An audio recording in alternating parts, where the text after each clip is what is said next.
All right, I think we could go ahead and get started. Can everyone hear me? Yes? Okay. Yes.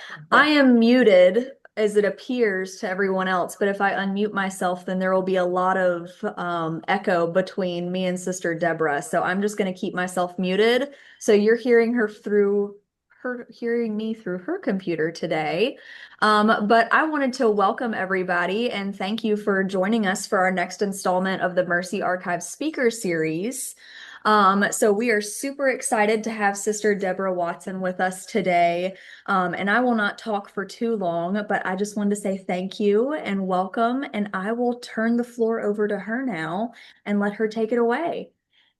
Thank you so much, Shelby. I couldn't do this without you, I'm sure. So I'm going to ask all of you to pray to all the angels and saints of technology, because this is the first time I've ever given a presentation on Zoom.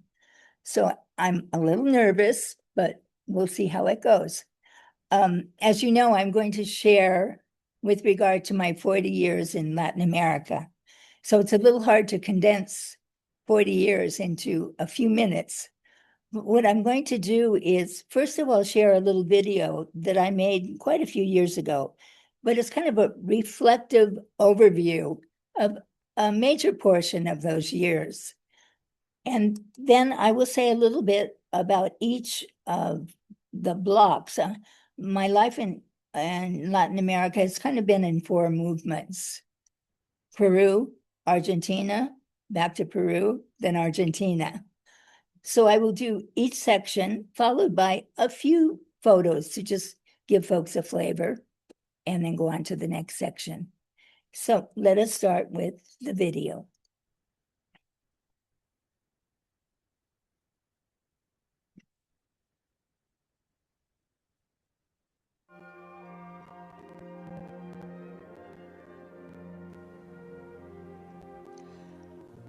Peru and Argentina.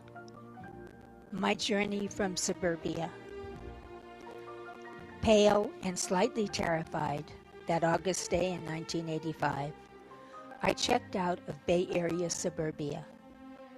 That journey has taken me to the heights of Machu Picchu and to the desolation of Patagonia. But on awakening the next morning in Lima, Peru, I found that even the joy and excitement of the formal missioning ceremony and the warm wishes of family, friends, and my religious community could not keep me from asking, what's a nice girl from Burlingame doing in a place like this? That special Lima fog, garua, hung heavy over the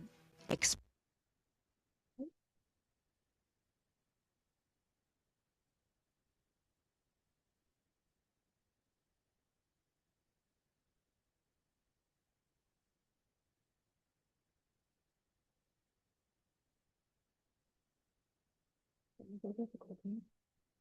This was still loaded.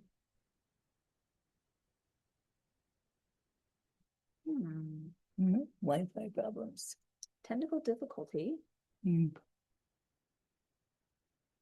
Let's pivot very quickly.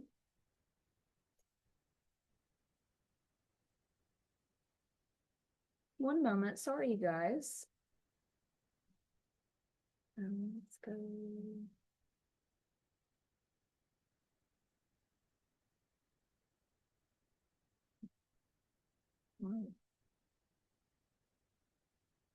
What's a nice girl from Burlingame doing in a place like this?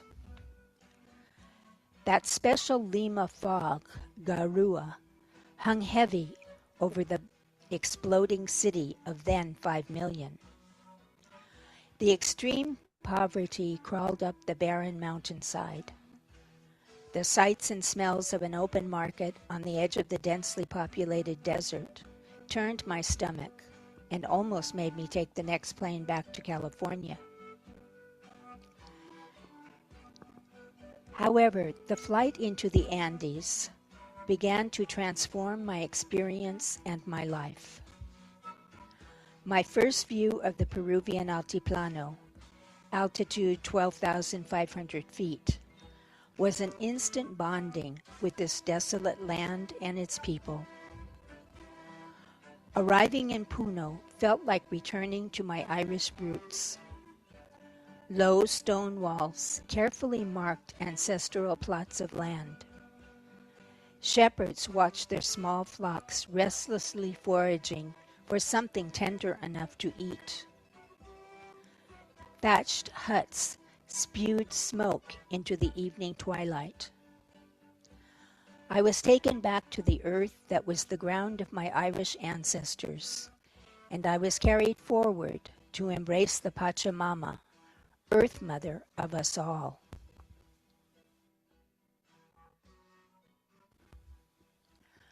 This feeling grew stronger as I faced the inevitable challenges. I joined my neighbors in fetching water from the well. We built our outhouse. There were unfamiliar forms of worship and ritual. With the people, I began to experience God less in church and sacrament, and more in an abiding presence in our world. Faith was expressed with one's feet. The fiesta celebrated an undying hope and commitment to life in the midst of a depressing lack of human options. Teaching became less an intellectual activity and more centered on basic human survival and development. Sophisticated audiovisual aids gave way to simpler approaches. But I had arrived in the shadow of Sendero Luminoso, the Maoist group that terrorized the country in the 80s and into the early 90s. My own town of Chucuito was relatively quiet, but in Lima I found myself close to exploding bombs. Other church workers were being killed. The atmosphere in the country was charged, and the economic situation under a young and inexperienced president became worse each day. Partly for these reasons, and some more personal, I flew over the Andes in 1992 and settled in Rio Negro, Argentina, Patagonia. There I encountered a different reality, but with some of the same elements. The flocks of sheep were larger, but the abandonment and desolation often seemed greater. It was a desert experience. However, whether in Peru or Argentina, the friendships formed and the efforts to support a native religious community dedicated to serving the most marginalized renewed my spirits. And I recall specific women, both in Argentina and in Peru, who inspired me with their courage and fortitude in the face of all odds. Feliciana, who left home at the age of 10 to work as a maid in the city. Graciela, who sits in the cold all day selling kerosene to augment what the family can provide through subsistence farming. Dora, who nursed her injured son back to health with the power of her loving attention. Madali, who lost her battle with AIDS just as the retroviral drugs were arriving in Chimbote. Felipa, my comadre, who faced the death of her mother at the hands of a thief who stole 2 pigs. Another Felipa, who toiled ceaselessly so that her son could become a doctor. Carmen Rosa, who at 4 tended sheep and at 40 obtained her master's degree in educational administration and is a sister of mercy. Norma, a single mother, who went on to become a nurse after the birth of her baby. Joining and assisting other women in their struggles has contributed to my personal survival and transformation. So in the words of the poet Rilke, I live my life in widening circles that reach across the world. I may not complete this last one, but I give myself to it.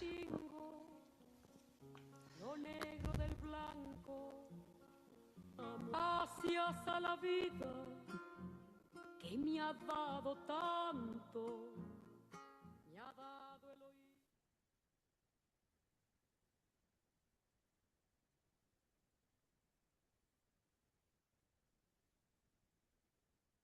And so let me back up and just share some of the details behind some of those reflections.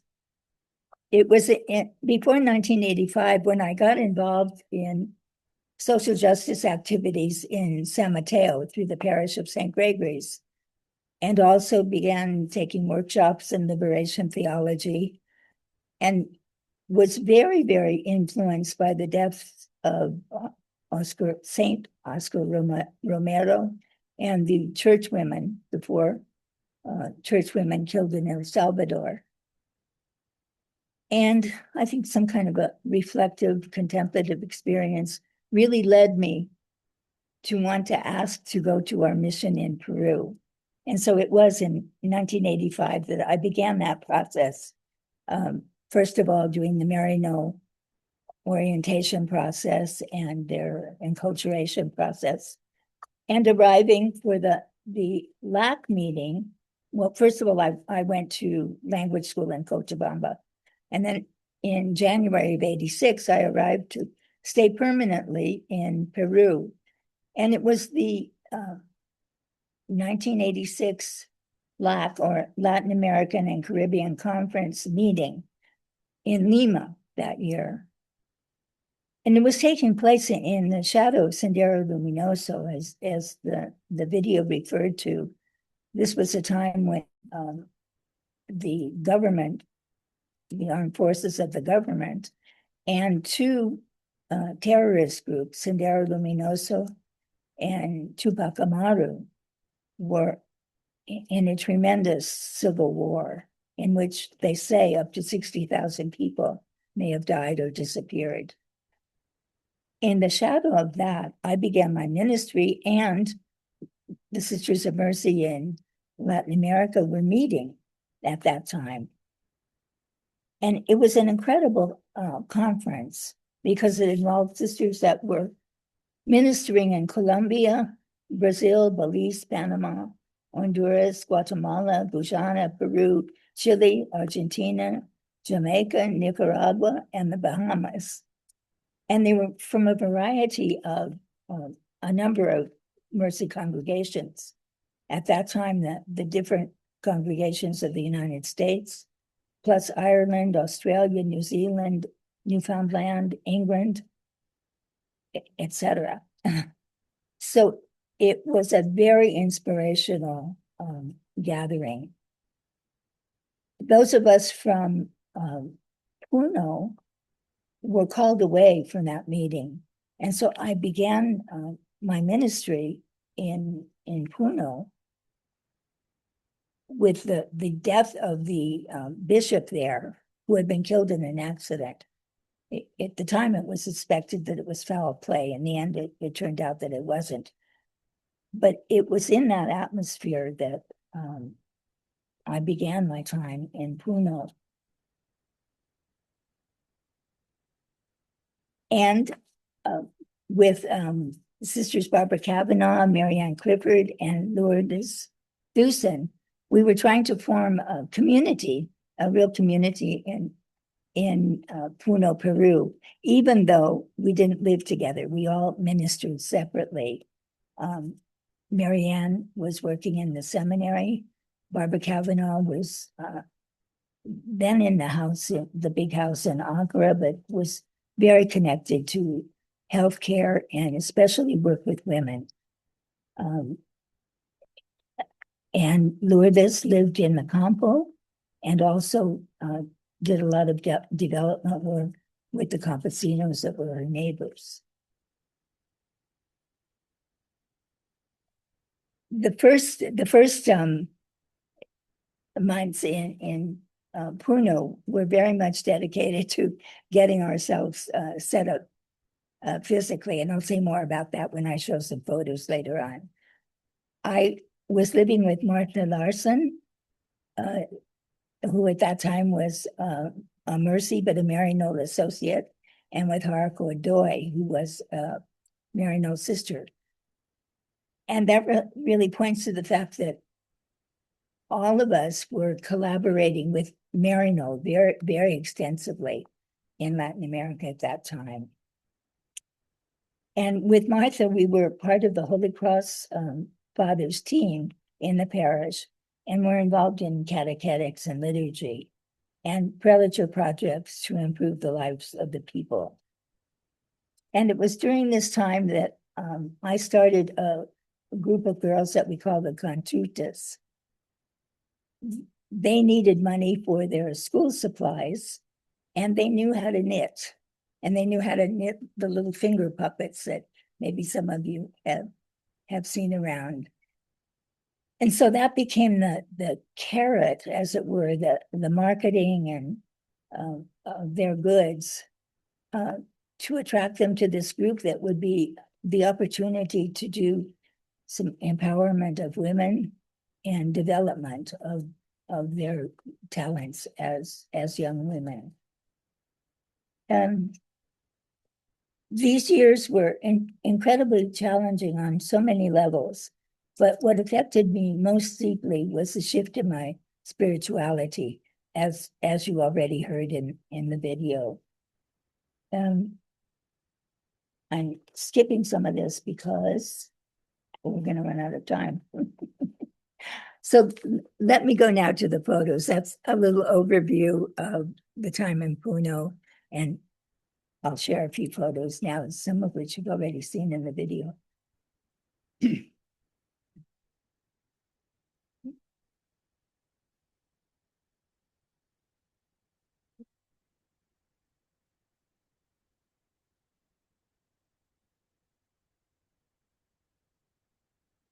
This is a page from the bulletin from that 1986 meeting of the Latin American Caribbean Conference. Marie Chin is addressing the group. And as you see, the theme was Journey of the Heart. And it was very much a whole different methodology than I would have been used to at that point in time. You see that last picture on your right on the screen. Lots of music and dance and celebrating in the midst of what seemed to be a pretty bleak situation, speaking socially and politically. And this is a picture taken shortly after I arrived in Puno with Sister Marianne Clifford and Barbara Kavanaugh. And Judy Carl visited us, I think it was April of 86, and accompanied us often during our time.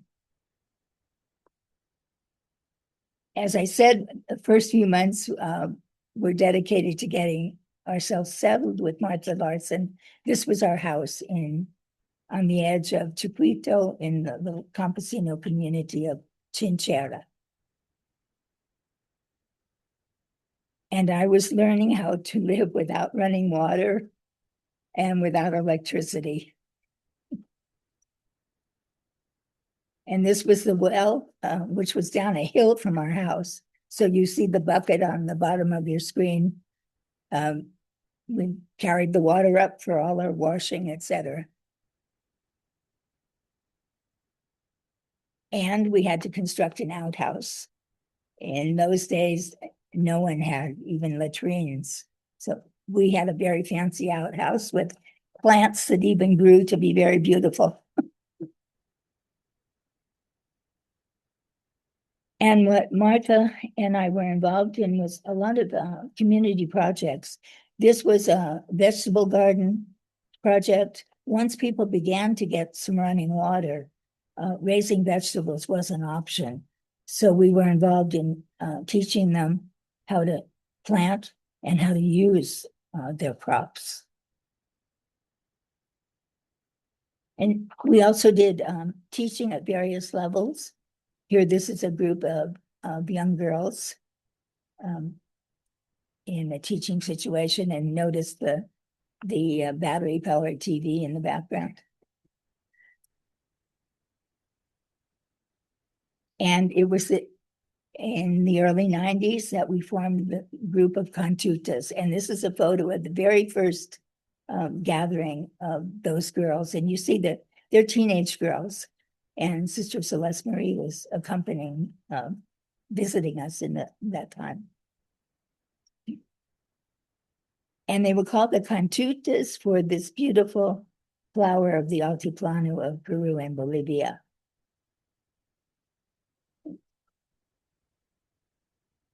And this is a photo of my participation in a Aymara rite that was way up the mountain, several thousand feet, I think, above the little town of Chiquito, where we climbed up. I climbed up with this family were my compadres, or the parents of my godchild. And we celebrated the Aymara rite.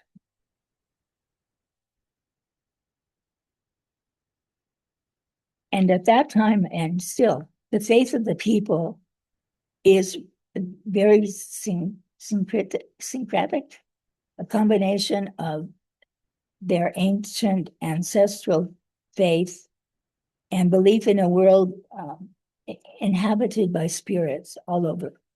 A very complex cosmology, actually, very, very different from Western cosmology, but very combined with Christianity. So it's a real fusion of their ancient religion, traditions, and Christianity. During this time, we became very involved in formation. And this is a group of formation people, young women in formation, and their formation directors. And here you see Mary Lou Olguin and Carmen Rosa Cayo Mamani, who were the first Peruvian mercies from the Altiplano, the first Aymara mercies from the Altiplano. Sister Barbara Kavanaugh, Marianne Clifford, others from Ireland and from Newfoundland.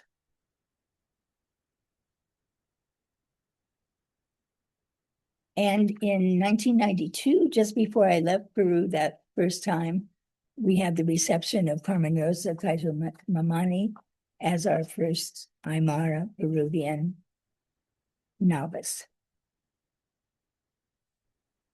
And at the end of that time, as I indicated in the video, I was very influenced by the Argentine sisters that I met repeatedly at different mercy gatherings. And so when they invited me to join them, I accepted and received permission to do so, and traveled to Argentina in 1992.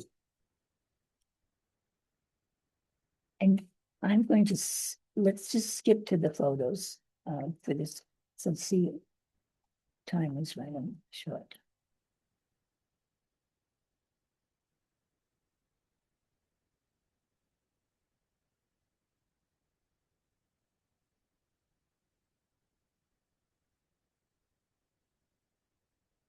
This was a group in Argentina when I arrived, and you see it was a group of at least 30 sisters. The photo was actually taken by Doris Gottmiller when she was visiting us in that early time. Next one. And as you can see, this is a barbecue at our house in Buenos Aires called Mater, a residence, really, I guess we'd say a retirement house, but a center house. And you see in this photo, all of these women are ethnically 100% Irish. Two of them, Xavier and Ita, came to Buenos Aires when they were like 16 years old to enter as postulants in Buenos Aires. And it was maybe 40 years before they ever even returned for a visit to Ireland. So it was a very Irish dominated, you might say, mercy culture in Argentina in 1992. But the Argentine group were connected at that point to Detroit and as part of the Union. And here Cristina Mira was a provincial delegate at the time and is meeting with that council in Detroit, the provincial council in Detroit. You see Gretchen, Helen Marie Burns, Mary, whatever. Anyway, you recognize those people, I'm sure some of you. And Xavier, one of the Irish-born sisters, became a real friend of mine. And actually, I was actually with her when she died in 1996. And of course, I didn't have to, but I did quickly learn how to do an Argentine asado or barbecue, as well as drink mate. But my residence ended up being in the south of Argentina, actually the northern part of Patagonia, in a town called General Roca in the province of Rio Negro. And it was in a very small barrio. It was about 4 blocks by 4 blocks outside the city. And this was our house. And as you see, it was very rural and very undeveloped area. That's the front of our house. But my ministry became a ministry in the city. And this is a public government housing project. And they wanted to form a chapel community. In Latin America, many of the parishes have like satellite chapels connected to the parish. And this would become one. And I helped the people organize that. And it had the very unromantic name of 827 viviendas, or 827 housing units was the name of the area, the barrio. And we began in what was like a prefab building house that was donated by an oil company. And our chapel and meeting rooms were all in this house. And I did pastoral ministry in that area. And also went to the campo, sometimes alone, but often with others. This is Sister Marta Barry and Christu, who was a Mercy at the time and is now director of our spirituality center in Buenos Aires. And frequently, if our pickup truck wasn't available, I would go on the newspaper delivery bus that arrived in El Cuy, was the name of this little stop in the road. Literally, if you blinked, you'd miss it. And this particular time I was there, it had snowed. And there was a little room over here where I could stay. And I was struck here in Argentina, especially in this Campo area, by the kind of the absolute poverty in every sense and the isolation. This man was an example of that. He would have been all by himself on acres and acres and acres of land with thousands of sheep that somebody else owned, of course. And he was just the caretaker, passing days and days sometimes without seeing another human being. And in this area, we did some pastoral outreach. This was a baptism taking place in the middle of what we called the desert. It was actually a steppe, but very desolate and very complicated in terms of the social problems, even in this area. And here I accompanied a group of mostly Mapuche women who were weavers and knitters, using their own wool, the wool from the sheep that they either owned or were taking care of. And basically I more than mostly encouraged them and helped somewhat with the marketing of their goods.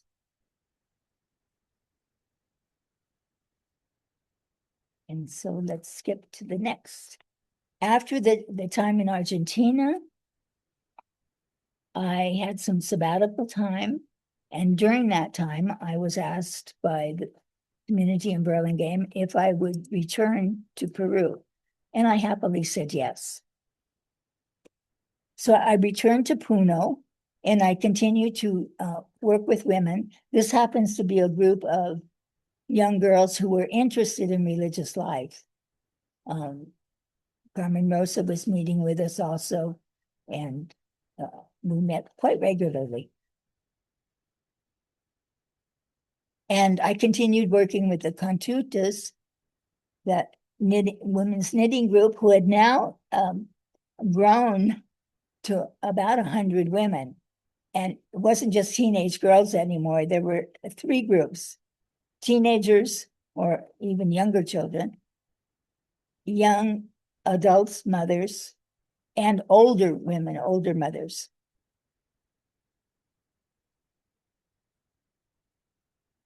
But these years were a very complex time in Peru from 2000 to 2090.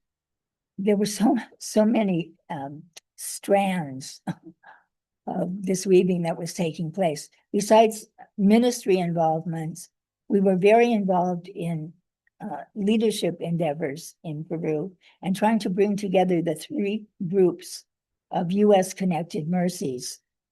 And we formed a little leadership team. Pat Molderick, coordinator from Marion, Pennsylvania, myself from Burlingame, California, and Rita Harasio from Pittsburgh, Pennsylvania. And we also were trying to collaborate more and foster mercy community, especially in what we call the Southern Cone, Argentina, Chile, and Peru. And here we are gathered with the leadership groups of Argentina and Chile. And we were working very, very hard to bring those 3 groups in this connected to the States together.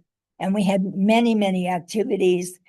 In this one, we were sharing some of our story as Burlingame Mercies. And some of you will recognize Diane Gracilli, Mary Wascovia, and Judy Carl, who really shepherded us very much during this time. And at the same time, as we were involved in these leadership activities, I was doing ministry. I accompanied the Casa de la Mujer, the women's house, founded by Betty Carroll in Chimbote. And Mavila is a Mercy associate and was the director of the house for many years. And I also did hospice work.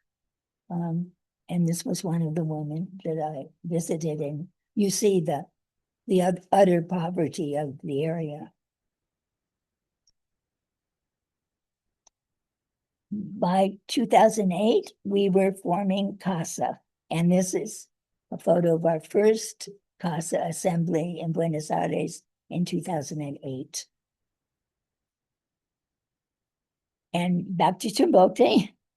And this was a family that I visited, the family of Madali, who died of AIDS.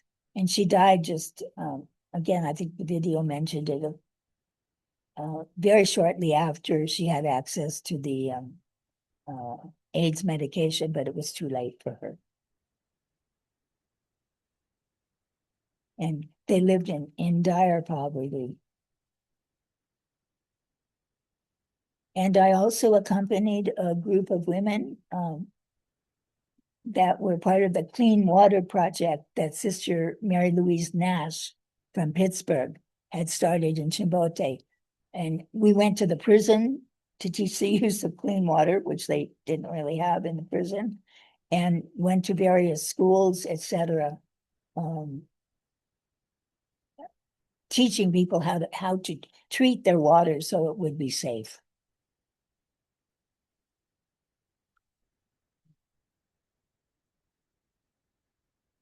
And again, during this whole time, we were meeting as mercy groups in Peru.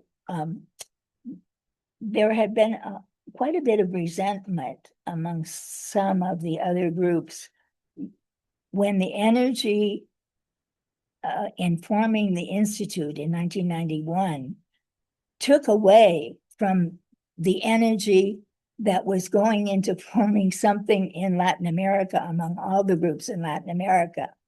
But we continued to meet in Peru as one group. And here you have sisters from Australia, Ireland, all the groups in the United States, Newfoundland.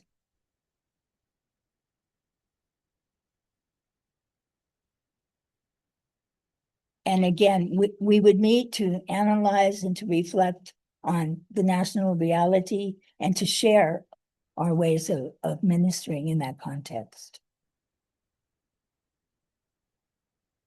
And again, back to the Institute. This is our CASA group in 2008. And you see, we were quite numerous. I think we were about 100 sisters at that point. And it was during this time that some of us were asked to be on the transition team for the formation of CASA. And it was myself, Dina Altamiranda, Estela Gomez, Julie Matthews, and we were helped greatly by Marie Krishnik and Judy Cannon. Next photo.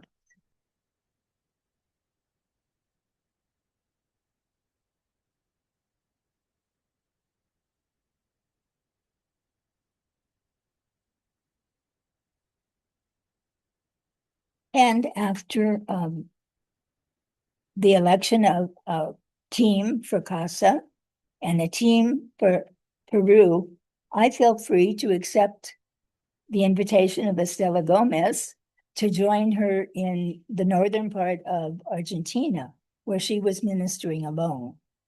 And the name of our project there was Nyandaroga Guasu, which means loosely our big welcoming house in Guarani, which is the indigenous language of the area, also one of the official languages of Paraguay. And it's an area right on the border with Paraguay. There are parts of the town where you can actually see Asuncion, Paraguay, across the river. And so it's a border town with all of the sleaziness and the problems, drugs, contraband, corruption, violence, you name it. And this was the front of our house, which was supposed to have been paved years ago, but it has not been. And this was a daily occurrence, the horses walking by. We lived quite a ways outside the city. And there we worked with women. These were the women who collaborated with us as kind of a little staff, you might say, for the center with Estela. And our work with women that had a huge focus on gender violence, preventing, educating, raising consciousness with regard to gender violence. It extended, it broadened to really working more and more with the children, who were the mother's main concern in many cases. One of the first things I found myself involved in was working with the youth group. It was a huge need. And this was an ecology project. We went to clean up the dump area. And I continued for quite a while accompanying them. This was on like a field trip. And one of the most successful programs, and it's continuing today, is called Murga. And it's like a band. It comes out of the Black Hispanic culture. where they actually act out some social justice issues as they dance and play percussion instruments. And an after-school program grew into something much more organized. We had the help of professionals from our big school outside of Buenos Aires who would travel to Clorinda to work with the teachers who were working with the kids and doing testing and really quite sophisticated methods to augment their terrible education locally. And here too, it was my first contact with the whole issue of transgender. And Hannah was is a transgender woman, and we kind of accompanied her in her process, and she collaborated and continues, I think, collaborating with us in Clorinda.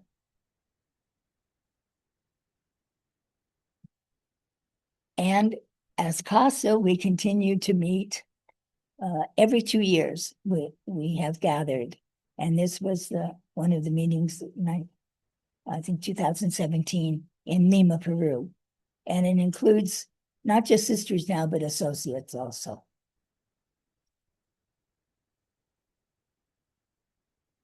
However, after 5 years in Clorinda, I realized that I needed, for health reasons, etc., to move to Buenos Aires. So my community became the little retirement community in Mater, which was Magdalena and Inez, both of whom have died since. And as I said, it was a kind of a retirement hospice kind of situation, as well as like a center house where we gave lots of, and continue to give lots of hospitality. This is one of my favorite photos. This street woman without a home, somehow joined the workshop that Sister Inez was giving. And I just love that photo of her so intently working on her project. And this was the larger group of women. So lots of workshops, lots of celebrating, lots of receiving guests. This is Angelina from Panama, who stayed with us more than once. And birthday celebrations. This is Teresita, one of the last of the all-Irish sisters who died just a month after this photo was taken. And workshops with Sister Inez. And gatherings with associates and colleagues in our chapel.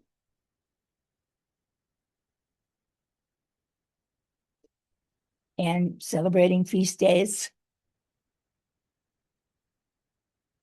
And I also was involved in some ministry. This is a parish group providing meals for not exactly homeless people, but very food insecure people, you might say. And I was part of a team that welcomed and orientated family from Syria. And Haifa has become one of my good friends. And the house in Mater is also used for community gatherings, community meetings. And here we're beginning our meeting, as we usually do, with some kind of a bodily reflection, I say, or dance. And it's also a place where our ex-students gather. This happens to be Sister Cristina Mira's, some of her graduating class. And this was a group that said goodbye to me in November. This is the Mercy community today in Argentina. Sister Anita Sufi, Imelda Sullivan, Charo, Estela del Rosario is her full name, Lijo, Marta Barry, myself, Moira Flynn, Alicia McAdam, Norma Fernandez, Rosita Cedesmed, who's a rather recent transfer to us, Estela Gomez, and Cristina Mira. And here I am leaving Argentina in November, leaving Mater, and not as happy as I looked.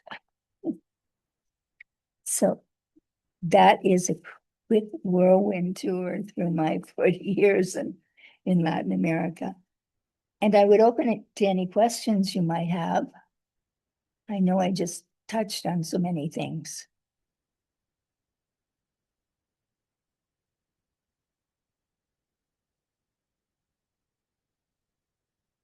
So any questions, comments?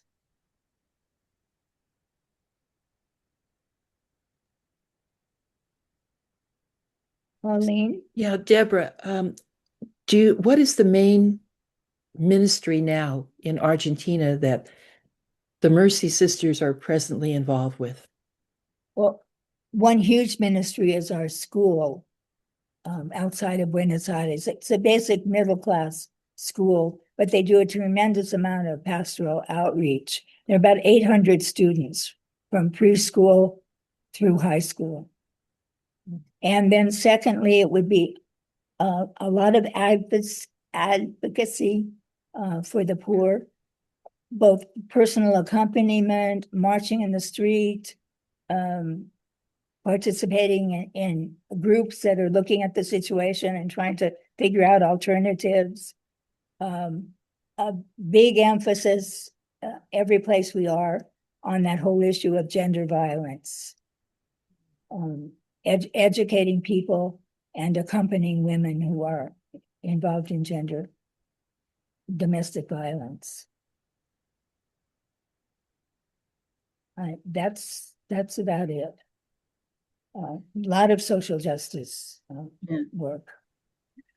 This might be a goofy question, Deborah, but in U.S. terms, do you work with quotes legislators, whatever you government people to not much. The system just doesn't work the way it does here.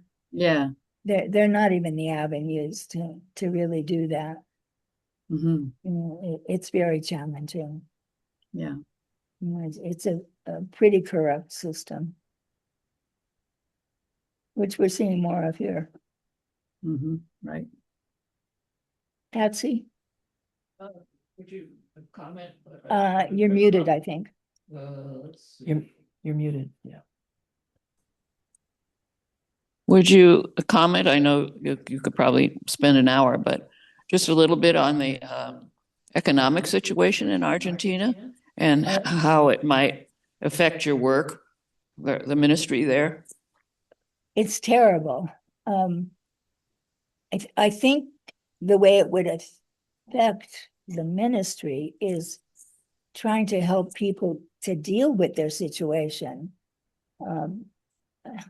Without the group in Argentina has pretty much avoided any kind of assistencialismo. I'm not sure how you say that in English. Direct involvement. Direct assistance, and not so much direct involvement, but handouts. You know, we haven't been too much involved in that. We do some of it, obviously, but not a lot. But trying to help people fight for their rights and fight for their own happiness in their family situations or whatever. You know, providing, for example, the women's house in Moreno, outside of Buenos Aires, provides a lot of like psychological help for women. They might pay a very small fee for a series of therapy sessions with counselors. They have other kinds of activities, holistic kinds of things, dance, drama, help for the kids. There's now some workshops for the kids, those kinds of things. Just trying to help people make their lives better. Carolyn has her hand raised. Yeah. Did you put something nice in the chat? I put my name. Deborah, this is Carolyn. Hi, Carolyn, again. What would you want to say to us as American, white American sisters about our Southern neighbors, and or what would you want us, how would you like to see us in some way involved in the ministry that you have done for so long down there? I think one thing would be just paying attention, to what's happening in Latin America, which is not easy to do because our media doesn't report it well at all. I find, a real scarcity of Latin American news, and especially from a Latin American perspective, if you don't speak Spanish.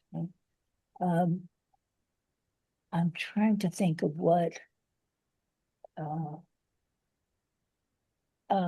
NCR does a certain amount, and you can certainly trust what they say. Yes. Other than that, there are not too many sources. But I think that's really important to learn about what is really happening and why. Mm. Yeah. And I'm imagining the good old US of A is to blame for a lot of the problems that you experience there. Absolutely. Even the debt situation where all of the countries of Latin America going back to the 70s owe this tremendous debt that they can never get out of. Never. And there have been campaigns for debt forgiveness, but it hasn't happened. Thank you. Deborah, who do you see will carry on the ministry of mercy in Argentina? Will it be associates? Will it be native vocations? Will it be people coming from, other mercy countries? No, What do you see? It won't be native vocations. They're not on the horizon, and I don't foresee that they're going to be. And I don't foresee that people are going to come from other countries. But associates and collaborators. Argentina has been tremendous. An example, I think, for the rest of the CASA countries in the formation and the commitment of these people. The school has been totally run since about 2000 by they're not all associates, many are, but they're not all associates, but people totally committed to the mercy mission. And now they're participating in MESA, which is wonderful. And they have a wonderful relationship. One of the former directors of the school is on the board of MESA, Maria Del Monte. And also other, for example, the last two sisters in Clorinda, where I was in the north, were moved, were Estela and Rosita, and they recently moved to be a little closer to Buenos Aires, and for other reasons also. But the ministry has been taken over by a woman who is collaborating with us and doing a wonderful job. And Rosita and Estela are mentoring and supervising her, mostly remotely, but visiting occasionally. And that's a kind of model that's working. But again, it's because of the tremendous dedication of these people. So that would be the future. The same with like the House of Mercy in Moreno, the Casa de la Mujer in Moreno. It's Charo is very involved. She's part of the team running it. But it's the contribution of the lay folks is just amazing. And they're mostly volunteers. Mhm.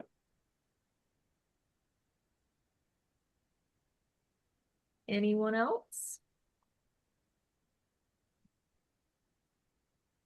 All right. Well, I will wrap us up very quickly. I just want to say thank you to everyone for attending today. Just to let everybody know, if there was somebody that you know that wanted to attend today that was not able to, this was a recorded session. So I will be putting the presentation on our YouTube channel, which I'm happy to send the link out to whoever would like that. Our YouTube channel is just Mercy Archives. So that will be posted on our social media channels and our YouTube channel in the following days.